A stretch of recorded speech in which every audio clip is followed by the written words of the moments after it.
দিদির এত কষ্ট, দুটো গ্যাস থাকতো বেচারাকে ইয়েতে উনুনে রান্না করতে হচ্ছে, আর উনুনে কত সুন্দর হালাত। হাই কি করব, দিচ্ছে নি তো gas. Hello guys, welcome back to my daily blog. সকাল সকাল আমি দেখি যে দিদি আবার কাঠে আজকে মুড়ি খাবার করছে। তো আমাদের গ্রামে যেহেতু গাজন দুষ্টদের বাড়িতে কুটুম এসছে, ওই জন্য মুড়ি খাবারটা করতে হচ্ছে কাঠে, দুটো গ্যাস থাকতে পাচ্ছে না। তো যাই হোক, আমরা চলে গিয়েছিলাম বনপাস বুনুর জুতো কিনতে। আর জুতো কেনার পর আমার মা আমাকে দইয়ের জন্য দুধটা আর কি ঘেটে দিতে বললো। আর দেখো, আমার বুনু জুতো কিনেছে, কিন্তু আমার জুতো কেনা হয়নি। আরও তরমুজ কুমড়ো ওইসব নিয়ে বসে আছে। তো বাড়ি চলে আসি, আর তারপর আর ভিডিও করা হয়নি। সন্ধেবেলা একটু আলুর পকোড়া করে আর কিছু পাঁপড় ভেজে মুড়ি টুড়ি খেয়ে যাবো।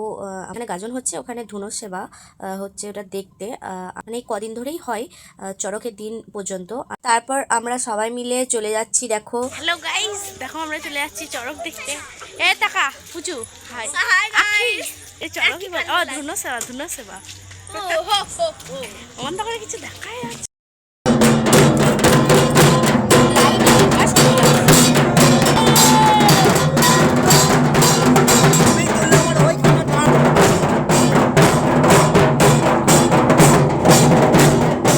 এখান থেকে আমরা বাড়ি গিয়ে আবার চলে আসবো যাত্রা দেখতে। আজকে একটা যাত্রা আছে। তো আজকের মতো এটুকুই, আবার নেক্সট ভিডিও দেখা হচ্ছে। টাটা। আমি তোমার স্বামী, তার চেয়ে বড় হচ্ছে আমি একটা শিক্ষক। আমার অর্থে এই হয়েছে